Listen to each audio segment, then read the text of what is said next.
আজকে 10 মিনিট আগে এক ছেলে স্ট্যাটাস দিছে, ছেলেটা আমার পরিচিত, যে আমার জীবন নষ্টের পিছনে দায়ী আমার মা বাবা। কি বলবো,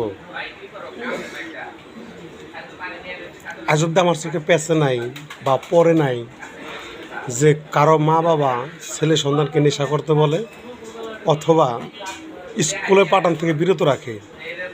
বরং আমি এইটা দেখছি যে একজন পকেট মায়ের সারা জীবন পকেট মায়েরা খাইলো মানুষের। ওই বেচারা, আমি যে হোটেলে চাকরি করতাম ওই হোটেলে নাস্তা খাইতো, তো ওই বেচারা চুরি করতো, সন্তানকে মারতো স্কুলে যাওয়ার জন্য। আর সে সন্তানকে বুঝতো, বাবা আমি যা করি তুই এটা পারবি না, আর আমি চাইও না তুই রাস্তায়, আমি অবৈধ কাজ করি, তুই বৈধ পথে যা, তুই লেখাপড়া কর, তুই আমি যতদিন পাইছিস তুই লেখাপড়া কর, তোর টাকার কোনো সমস্যা হবে না।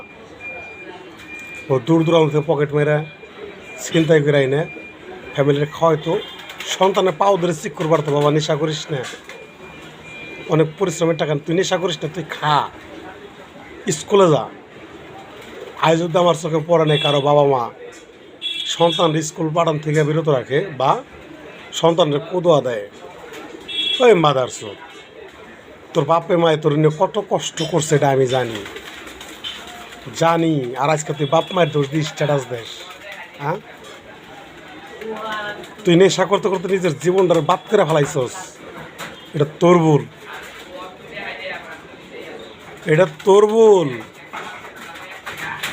স্ট্যাটাস সরাই নি, নাইলে লাত্তি মেরে ফাটাই ফেলাই দিব। সবসময় মনে রাখবি, কারো বাবা মা চায় না আমার সন্তান চোর হোক নেশাখোর হোক, সবসময় কথাটা মনে রাখবি।